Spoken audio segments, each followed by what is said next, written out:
दूर तक फैला घना जंगल और उगते सूरज की पहली किरण, पक्षियों के चहचहाने के साथ एक नई सुबह हो रही। यहीं रहता था श्रवण, एक गरीब लेकिन बेहद ईमानदार लकड़हारा।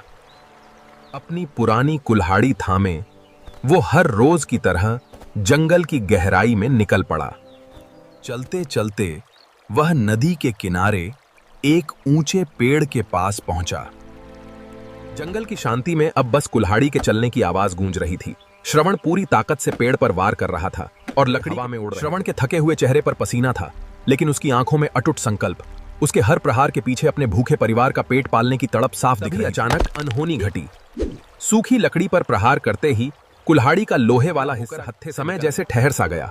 वो पुरानी लोहे की कुल्हाड़ी, जो श्रवण का एकमात्र सहारा थी, घूमती हुई गहरी और तेज बहती नदी के बीचों बीच उठती लहरों और पानी के उन घेरों को देख श्रवण का दिल बैठ गया। उसकी आंखों में बेबसी थी। पानी में हताश होकर श्रवण नदी के किनारे ही बैठ गया।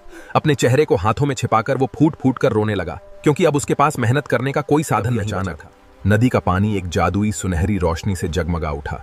चारों ओर बुलबुले उठने लगे और पानी की गहराई से धीरे जल की लहरों को चीरते हुए साक्षात वन देवी प्रकट हुई। उनके दिव्य रूप की आभा दयालु स्वर में पूछा, पुत्र, तुम इतने दुखी क्यों हो? श्रवण ने आंखों में आंसू लिए नदी की उफनती लहरों की ओर इशारा कर दिया। बात सुनकर वन देवी के चेहरे पर एक मंद मुस्कान आई। वे एक शालीन छपाक के साथ वापस नदी के शीतल जल की गहराइयों में पलों बाद देवी जल से बाहर आईं और उनके हाथों में एक शानदार सोने की कुल्हाड़ी। वो सोने की कुल्हाड़ी श्रवण की ओर बढ़ाई, लेकिन श्रवण ने उसे छूना तो ईमानदारी से अपना सिर हिला दिया और बोला, नहीं माँ, ये कीमती सोने की कुल्हाड़ी मेरी नहीं। फिर पानी में डूबी और इस बार एक चांदी की कुल्हाड़ी लेकर बाहर आईं। लकड़हारे ने उसे भी देखकर विनम्रता से कहा, नहीं देवी, ये भी मेरी। बार देवी जल से लकड़हारे की अपनी लोहे की कुल्हाड़ी लेकर निकली।